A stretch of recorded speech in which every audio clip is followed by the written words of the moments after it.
One day I got kidnapped and thrown into a dog fighting ring. My opponent was a massive Doberman, and the second that match kicked off, he lunged at me and ripped off my outfit in one clean bite, exposing the diamond necklace around my neck. That necklace caught the eye of the dognapper right away, and suddenly I was worth a whole lot more trouble. I kept backing away, barely holding my ground against the Doberman, when out of nowhere a German Shepherd quietly pushed open the gate.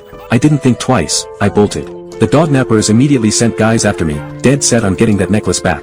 Just when it looked like I was done for, the shepherd scooped me right up in his mouth and took off running. An iron fence cut across our path, but he launched himself over it like it was nothing, leaving those guys in the dust.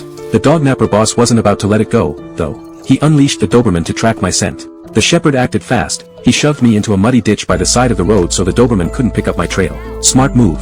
Once we shook them off, I led the shepherd to this fancy hotel I used to visit all the time with my owner. I told him to wait out front while I headed inside on my own to find the lobby manager. What I completely forgot was that I was a total mess, no fancy clothes, no glamour, and a waiter tossed me straight out the back door without a second thought. Meanwhile, the shepherd was outside peeking through the window. He spotted a chihuahua inside eating a nice meal and figured I'd ditched him. Heartbroken, he turned and walked away. What he didn't know was that wasn't even me. By the time I came back out looking for him, he was already long gone. With no other option, I wandered the streets alone and curled up inside a cardboard box, shivering my way through the longest night of my life. The next morning, starving and desperate, I found a baguette on the ground.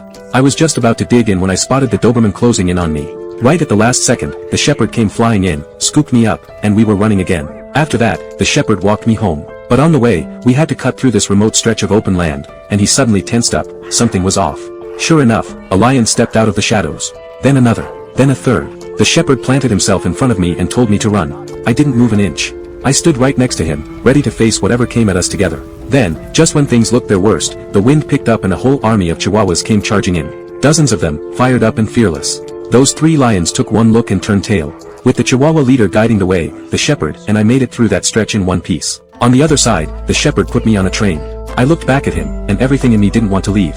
But he wouldn't even turn around. He knew the truth. A pampered chihuahua like me couldn't just wander the streets with a stray forever. He was letting me go because he thought it was the right thing to do. But he couldn't go through with it. He started chasing the train, and I jumped off without hesitating. We'd already become each other's anchor. There was no walking away from that. We made our way to the police station, and the officers recognized me instantly from a missing dog poster. They called my owner right away. But then the Doberman burst out of nowhere and snatched me up all over again. A nearby chihuahua saw the whole thing go down. Just as the dognapper was about to shove me into his car, that chihuahua came flying out of nowhere, bit the guy hard, and got me out of there. We ran, but the Doberman cornered us fast. Then the shepherd showed up. I charged straight at the Doberman and clamped down on his neck with everything I had. He flung me off and I crashed hard into a stone wall. But that split second was all the shepherd needed. He hit the Doberman full force and knocked him out cold. Finally, my owner arrived.